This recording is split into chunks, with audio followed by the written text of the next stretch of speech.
Hello students.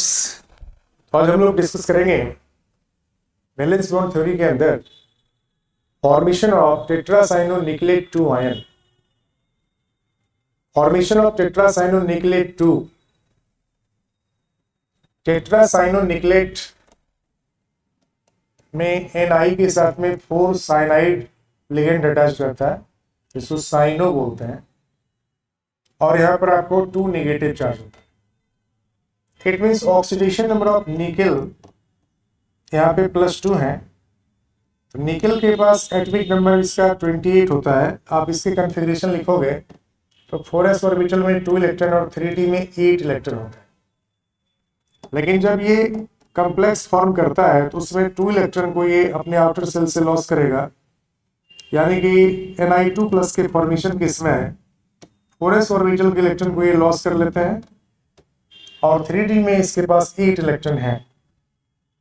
अब 3d orbital में जब इनके पास 8 इलेक्ट्रॉन है, d सबसेल में 5 ऑर्बिटल होते हैं, 1 2 3 4 5 एंड 3 इलेक्ट्रॉन यहाँ पर पेयरिंग में रहता है।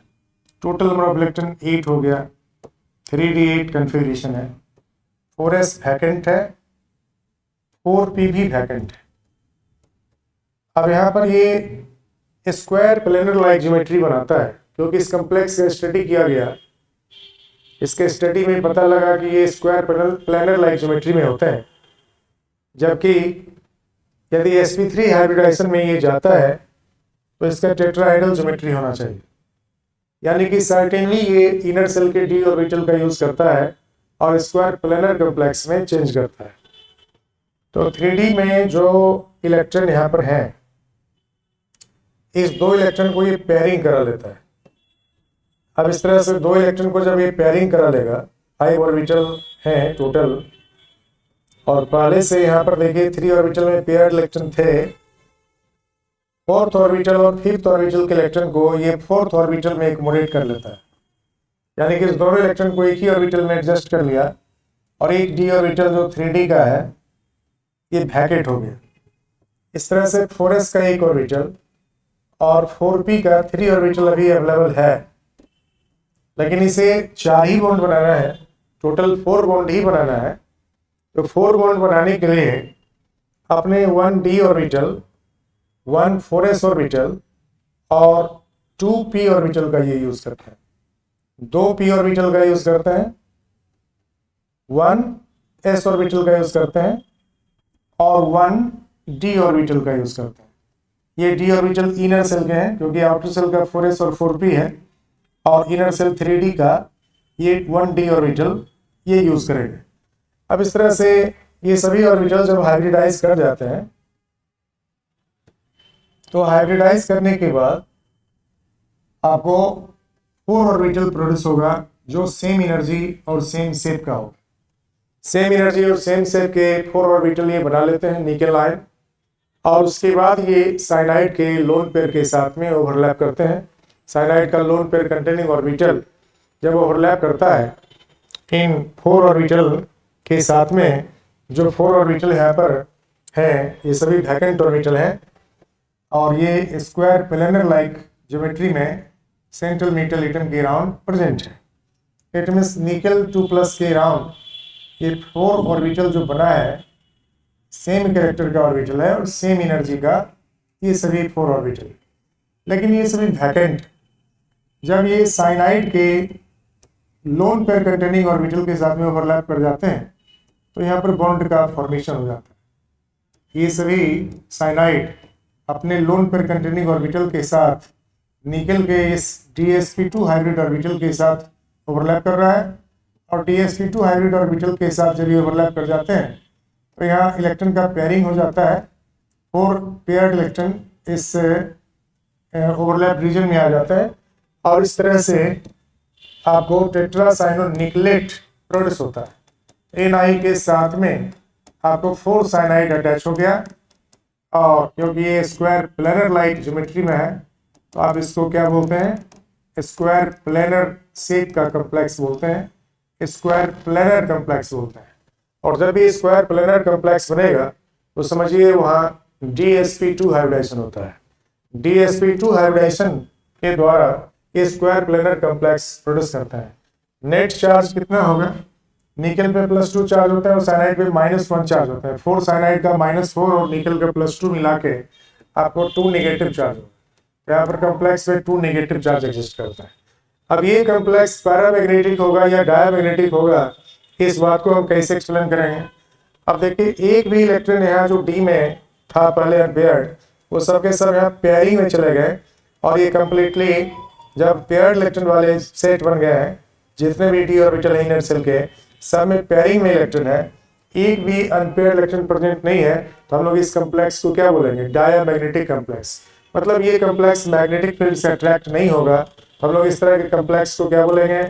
That is called as diamagnetic complex. तो ये डायमैग्नेटिक कॉम्प्लेक्स होगा क्योंकि इनके पास अनपेयर्ड इलेक्ट्रॉन नहीं है, ओनली पेयर्ड इलेक्ट्रॉन है, और पेयर्ड इलेक्ट्रॉन होने के कारण ये कॉम्प्लेक्स क्या कहलाएंगे? डायमैग्नेटिक कॉम्प्लेक्स कहलाएंगे। साथ साथ ये कॉम्प्लेक्स क्योंकि इनर सेल की डी ऑर्बिटल का यूज किया है, हम लोग इस कॉम्प्लेक्स को इनर ऑर्बिटल कॉम्प्लेक्स बोलते हैं। इस कॉम्प्लेक्स को क्या बोलते हैं? इनर ऑर्बिटल कॉम्प्लेक्स बोलते हैं। इनर ऑर्बिटल कॉम्प्लेक्स कोई हम लोग लो स्पिन कॉम्प्लेक्स भी बोलते हैं, लो स्पिन कॉम्प्लेक्स भी बोलते हैं।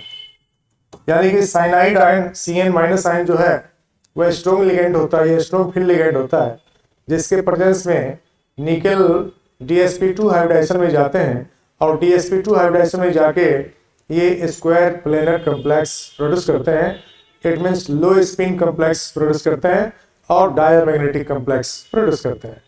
तो टेट्रासाइक्लोनिकेलेट 2 जो होते हैं ये आपको डायमैग्नेटिक कॉम्प्लेक्स है, ये स्क्वायर प्लेनर ज्योमेट्री में होते हैं और ये लो स्पिन कॉम्प्लेक्स हैं। साथ साथ ये इनर ऑर्बिटल कॉम्प्लेक्स हैं, इस बात को हमें याद रखना चाहिए। अब देखिए, यही निकल जब आउटर ऑर्बिटल कॉम्प्लेक्स बनाएगा 4CO ग्रुप के साथ NiCO4 में, ये आउटर ऑर्बिटल कॉम्प्लेक्स प्रोड्यूस करता है। NiCO4 आउटर ऑर्बिटल कॉम्प्लेक्स बनाते हैं। CO न्यूट्रल मॉलिक्यूल है, यहाँ नेट चार्ज 0 होता है, तो निकल का ऑक्सीडेशन नंबर भी 0 है। निकल के एटॉमिक नंबर 28 होते हैं। 4s में 2 इलेक्ट्रॉन है और 3d में 8 इलेक्ट्रॉन है। 3d सबसेल में 8 इलेक्ट्रॉन मौजूद है, 1 2 3 4 एंड 5 ऑर्बिटल है और 8 इलेक्ट्रॉन यहाँ पर मौजूद है, 1 2 3 4 5 6 7 8। ये 3 ऑर्बिटल पेयर्ड इलेक्ट्रॉन कैप्टन कर रहा है, 2 ऑर्बिटल में अनपेयर्ड इलेक्ट्रॉन है। वहीं 4s में आपको 2 इलेक्ट्रॉन है और ये पेयर्ड है। अब ये क्या करता है? बिफोर हाइब्रिडाइजेशन अपने 4s ऑर्बिटल और 4p को ये हाइब्रिडाइज करेगा, क्योंकि इस NiCO4 का जो शेप होता है वो टेट्राहेड्रल शेप होता है और टेट्राहेड्रल शेप का कॉम्प्लेक्स बनने के लिए sp3 हाइब्रिडाइजेशन में जाएगा। और जब ये sp3 हाइब्रिडाइजेशन में जाएगा तो अपने s ऑर्बिटल के इलेक्ट्रॉन को कहाँ ले जाता है? क्योंकि निकल तो 0 ऑक्सीडेशन स्टेट में है, तो इलेक्ट्रॉन तो ये लॉस करते नहीं है, तो ये अपने इस दोनों 4s इलेक्ट्रॉन को ये एडजस्ट कर लेते हैं 3d में। इस 3d सबसेल में 2 ऑर्बिटल ऐसा है जो हाफ फील्ड है। अब इस दोनों हाफ फील्ड वाले में ये दोनों इलेक्ट्रॉन को पेयरिंग करा देता है। इस तरह से दोनों इलेक्ट्रॉन को ये ट्रांसफ़र कर लिया अपने 4s ऑर्बिटल से 3d में, और इस तरह से 3d कम्प्लीटली फुलफिल्ड हो जाएगा। 3d सबसेल कम्प्लीटली फुलफिल्ड हो जाएंगे इस तरह से। अब देखिए यहाँ पर ये 3d कम्प्लीटली फुलफिल्ड हो गया। 4s ऑर्बिटल अब वैकेंट हो गए और 4p भी वैकेंट है।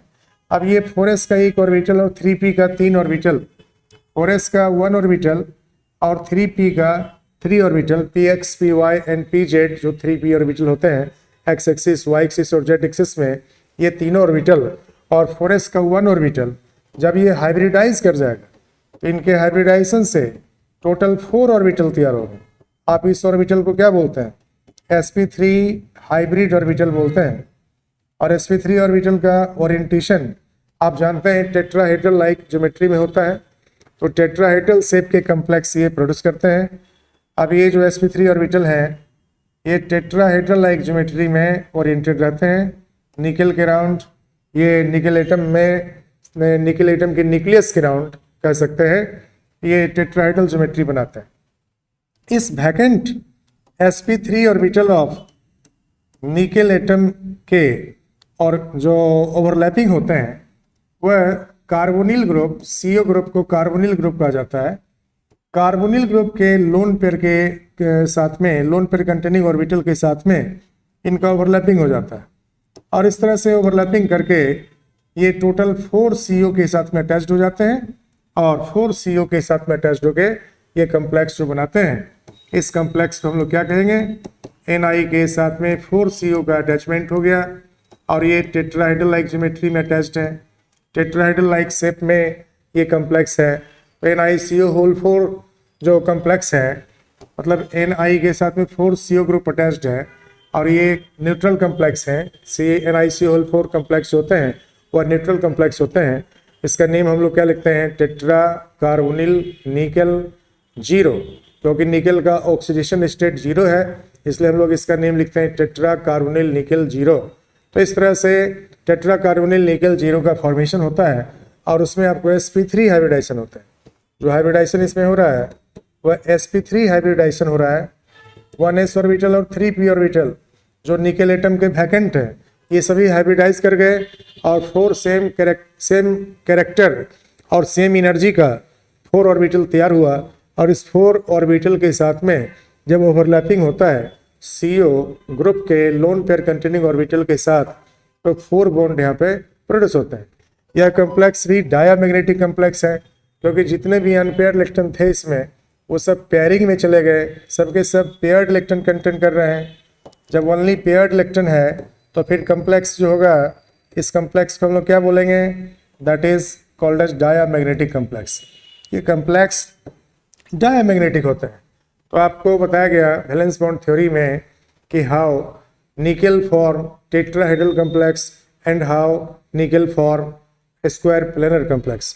स्क्वायर प्लेनर कम्प्लेक्स बनाने के लिए DsP2 हाइब्रिडाइजेशन होता है, वहीं टेट्राहेड्रल कम्प्लेक्स बनाने के लिए sp3 हाइब्रिडाइजेशन में ये जाते हैं। Thank you for watching.